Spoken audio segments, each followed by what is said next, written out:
Matt, are you really going to miss the birth of your child just to close a deal? Deal's worth more than you're ever going to be, Stacy, Matt replied, his voice cold and detached as he fixed his tie.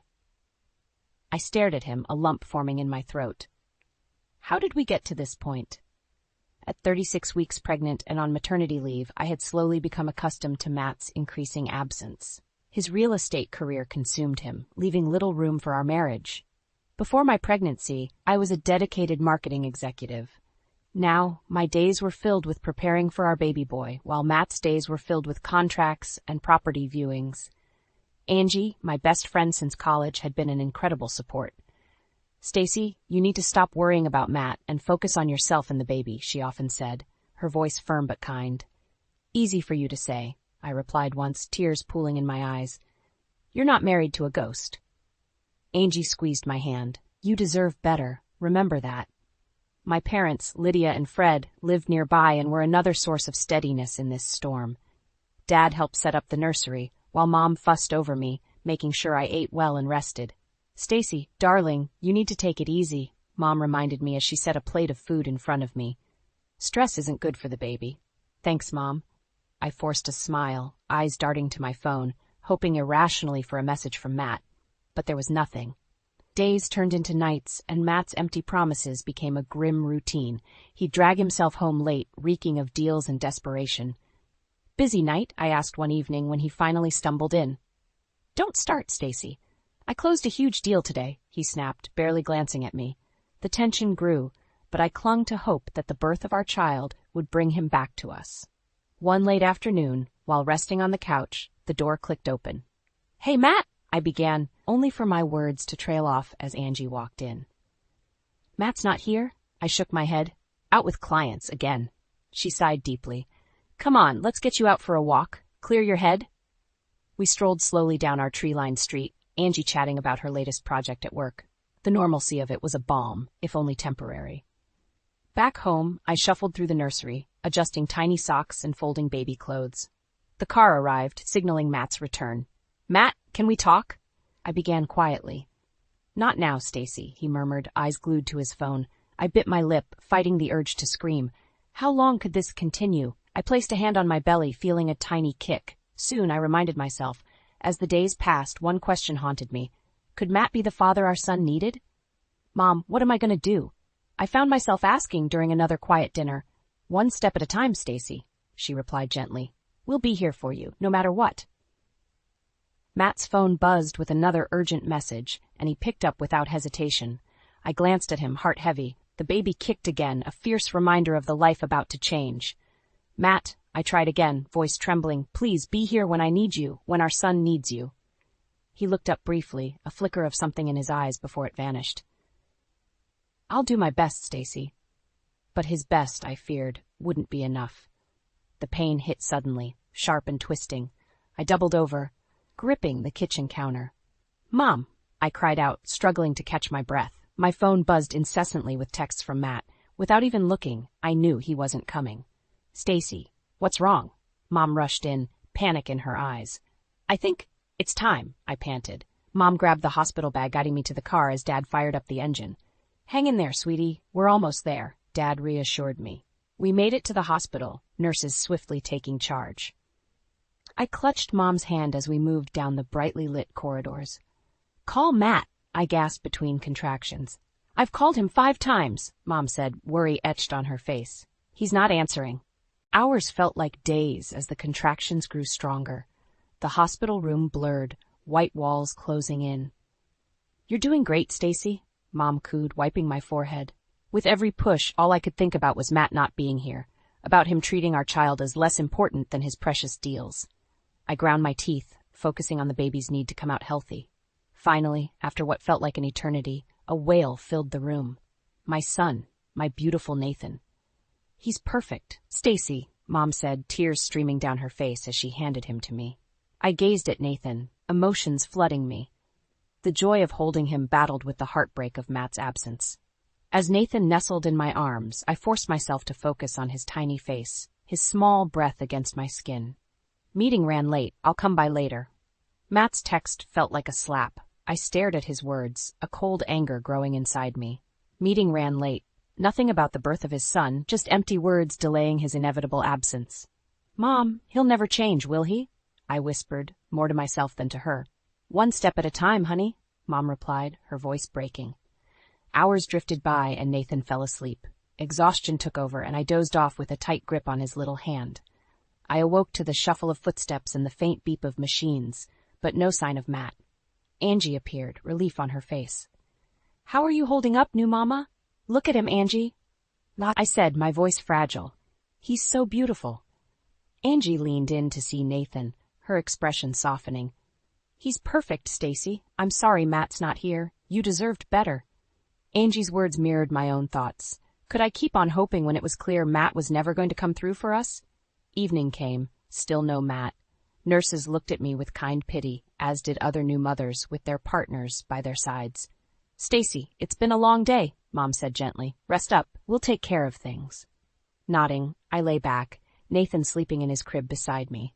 As fatigue pulled me under, one thing was painfully clear. Matt might never prioritize us. But as I glanced at Nathan, I knew I had to find a way forward. For him. For both of us. The hospital room door creaked open, and there stood Matt, looking at his phone instead of us. I glanced up from Nathan, my heart heavy with disappointment. "Finally decided to show up?" I said, unable to mask the bitterness in my voice. "Yeah, got here as soon as I could," he murmured, eyes still glued to his screen.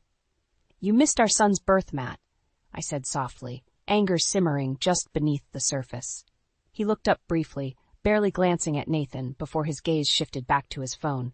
"I had important clients, Stacy. It's not like you were alone. Your parents were here." I shook my head, disbelief all over my face. "He's your son. Doesn't that matter to you?"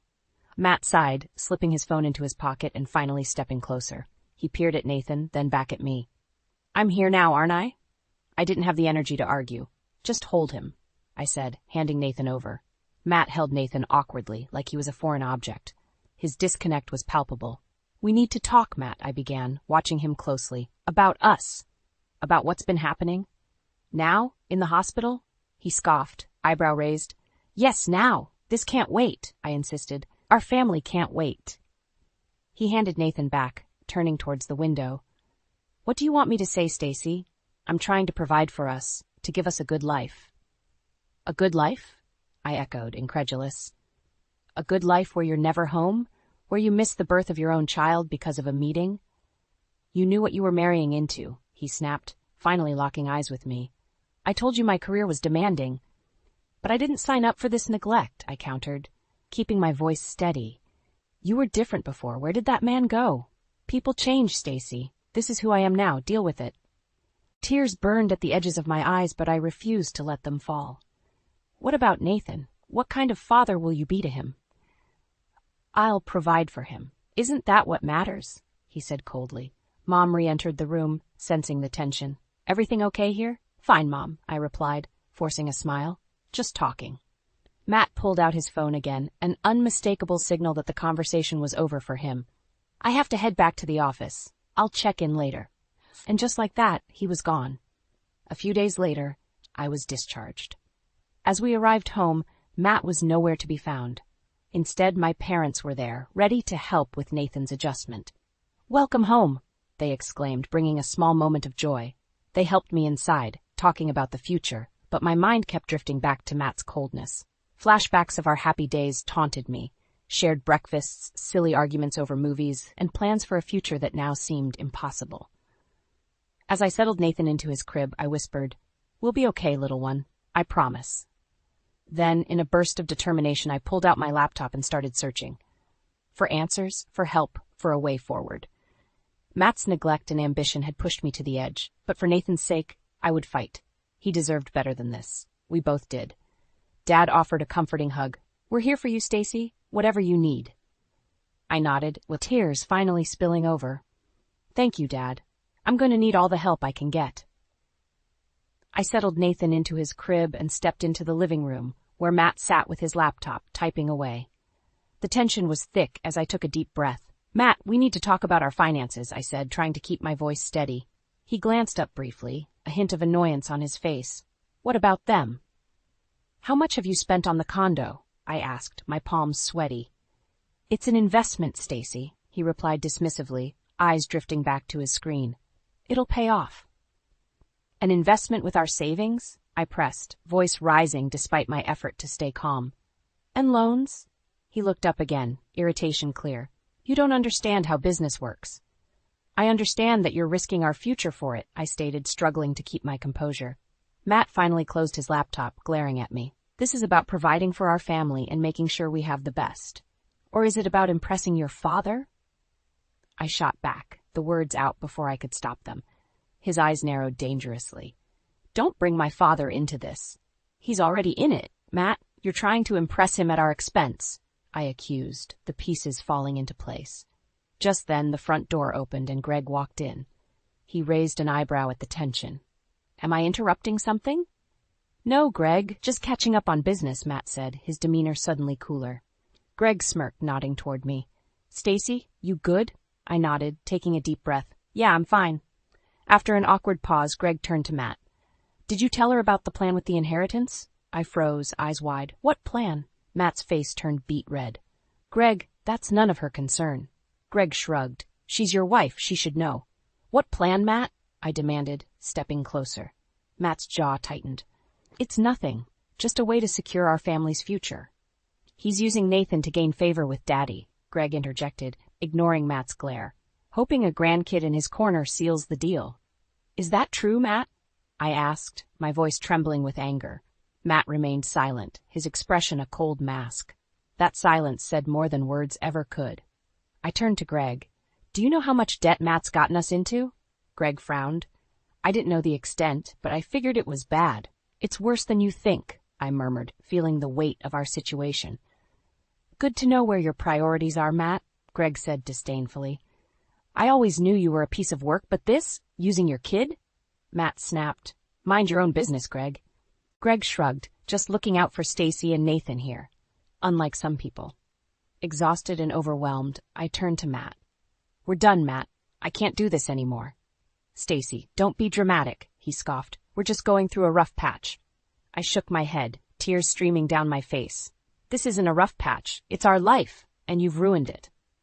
With that, I walked past Matt, past Greg, and into the room where Nathan slept peacefully, unaware of the storm outside. I knew one thing for certain. I had to protect him from this mess, from Matt's reckless ambition. The fight was just beginning, and I had to be ready. Greg's parting words echoed in my mind. If you need help, Stacy, you know where to find me. The door slammed behind me as I carried Nathan to the car, my heart racing. We're staying with my parents for a while, I said through gritted teeth, not even looking back at Matt. Stacy, don't do this. You're overreacting. Matt called after me. Ignoring him, I strapped Nathan into his car seat and started the engine. I drove in silence, anger and sorrow fighting for control. Upon reaching my parents' house, Mom and Dad were waiting on the porch, concern etched in their faces. What's happening? Dad asked as he took Nathan from my arms. Matt? He's ruining our lives with his schemes, I said, barely holding back tears. Inside, Mom offered me a hot tea while Dad rocked Nathan gently. Tell us everything, Mom urged. Between sips of tea, I recounted the details. The debt, the condo, Matt's twisted plan. Their expressions darkened with every word. He has the nerve to use Nathan as a pawn, Dad growled, his protective instincts kicking in. We'll sort this out. Later that evening, while Nathan napped, my phone buzzed. It was a message from Matt. We need to talk. Come home. I shook my head, knowing a meeting would only end in more frustration. Instead, I opened my laptop and began searching for legal advice. A fighting spirit gripped me. I couldn't let Matt ruin our lives. Days turned into a week. My parents helped with Nathan, providing a stable environment I sorely needed.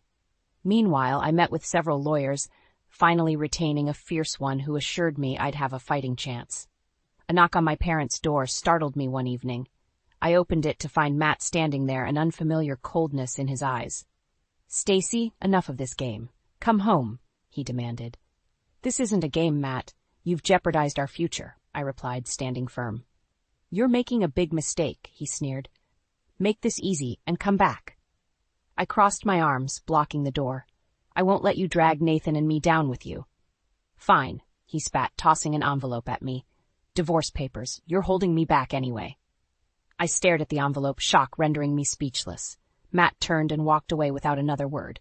Mom came to stand beside me, her presence grounding me. What did he want? He's divorcing me, I whispered, the weight of the words crushing. Mom hugged me tight. We'll get through this, Stacy, together. Returning inside, I flipped through the papers. Anger welled up. Matt had not only left me, but he had also outlined visitation rights and property divisions that favored him outrageously. No way would I let him get away with this. Days later, I learned from mutual friends in whispered conversations that Matt had moved in with a wealthy client, Celeste. The betrayal added fuel to my fire. Mom, Dad, I'm fighting back. I'm not letting Matt walk over me, I declared one morning. Good for you, Dad said, pride in his voice. Angie also stepped up, offering support. You've got this, Stacy. Nathan deserves better, and so do you. Preparations began in earnest. My lawyer gathered evidence of Matt's neglect and financial recklessness. Greg's surprising support came as an unexpected boon. He hated Matt's tactics as much as I did. One evening, Greg said, Stacy, if you need anything, count on me. Matt's dug his own grave, and I'll help you cover him up. Nathan cooed in his crib while I fed him, my resolve strengthening. We're going to be okay, Nathan. I'll make sure of it. Despite Matt's attempts to drag us down, I felt a growing sense of purpose. The courtroom confrontation was coming, and I knew I had to be ready. For Nathan. For our future. For justice. Courtrooms always felt cold, no matter the season. Sitting beside my lawyer, Mrs. Hayes, the tension in the air thickened. Matt sat across from us with his attorney, looking smug as ever. Your Honor, Mrs. Hayes began, her voice strong and clear, we present evidence of Mr. Miller's financial recklessness and neglectful behavior towards his family. My heart pounded as she laid out documents showing Matt's misuse of our savings and the loans he'd taken without my knowledge. Pictures of unfinished nursery projects and messages ignored while I was in labor flashed on the screen. Matt's attorney, Mr. Collins, tried to counter. These are measures Mr. Miller took to ensure financial stability. His investment in the condo is for the family's benefit. Mrs. Hayes didn't miss a beat. That so-called investment jeopardizes their future. More importantly, Mr. Miller's neglect cannot be justified. She turned towards me, offering a reassuring nod. Stacy, could you explain how Mr. Miller's actions have impacted your life and the life of your son? I stood, my legs slightly trembling but my voice steady. Matt has been absent, physically and emotionally. He missed our son's birth because he was at a meeting. He took our savings and put us in debt for a condo to impress clients and gain his father's approval. And now he's living with another woman, showing zero regard for our family. Matt fidgeted, clearly uncomfortable with the spotlight on his failures. A few days later, while preparing for another round in court, a knock on my door revealed Greg. I have something that might help, he said, handing over a folder. I opened it to find emails and text messages, proof of Matt's deceit and manipulation. That deal with Celeste, the financial strain, it's all here, Greg said. Use it. The next day in court, Mrs. Hayes presented Greg's evidence. Your Honor, these documents show Mr. Miller's manipulation of his own wife and his financial recklessness. Matt's face drained of color as every dirty detail was laid bare before the judge. As court recessed, I overheard Matt arguing with Celeste on a phone call. I did this for us. You knew what this was. He barked, but the line went dead. Celeste had hung up on him. His relationship with her crumbling was a small but satisfying vindication. Back in session, Matt was forced to admit his failings under cross-examination. His facade was crumbling, and the courtroom could see it. Finally, the judge spoke, her voice firm and decisive. Given the evidence presented, it is clear that Mr. Miller's actions were detrimental to the family's welfare. Full custody of Nathan Miller is awarded to Stacy Miller. Mr. Miller is required to sell the condo to settle debts and provide appropriate financial support to Stacy Miller and their son.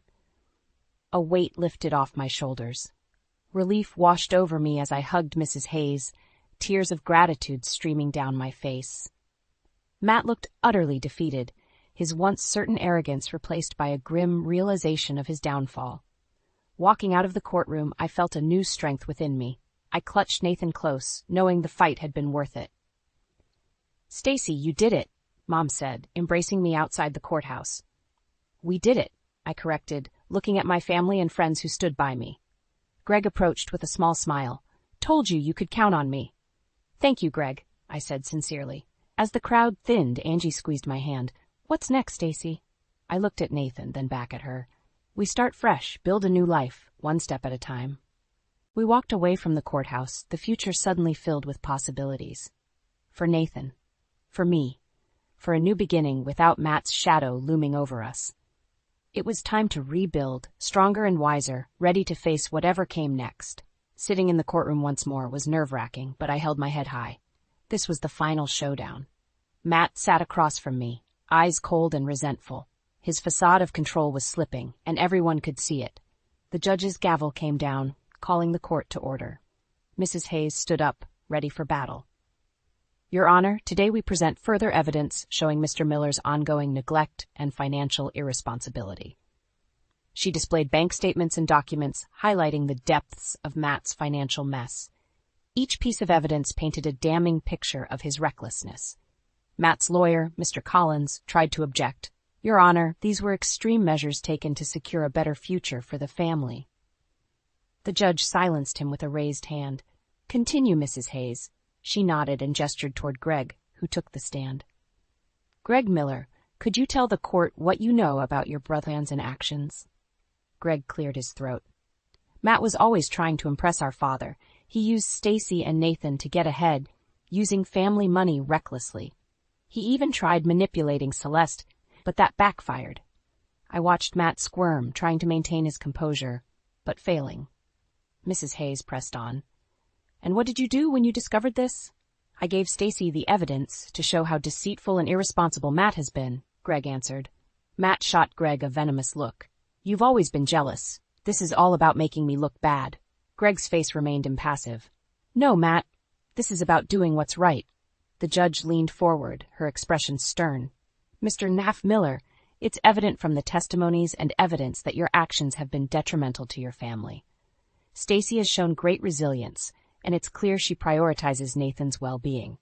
Therefore, I will uphold my previous ruling. Full custody remains with Stacy, and you will comply with all financial obligations. I exhaled, relief washing over me. Matt looked shattered as the realization of his defeat set in. As we exited the courtroom, he approached me one last time. Stacy, you don't have to do this. We can work something out. I shook my head firmly. You had your chances, Matt. This is what's best for Nathan. His eyes narrowed, revealing his vile nature once more. You'll regret this. I met his gaze head on. No, Matt. You're the one who'll regret losing us. Outside the courthouse, Angie met me with a tight hug. It's finally over. Yes, it is, I said, feeling a sense of peace for the first time in months. Mom and Dad joined us, their pride evident. We knew you could do it, Dad said, his voice filled with emotion. Greg approached, an awkward smile on his face. I'm just glad I could help. You did more than that, Greg, I said, giving him a grateful hug. Thank you. He nodded, stepping back to let me have my moment with Nathan. Holding my son close, I whispered, We did it, little one. We're free. As the days passed, Matt's financial situation worsened. He was forced to sell the condo, and his relationship with Celeste dissolved entirely.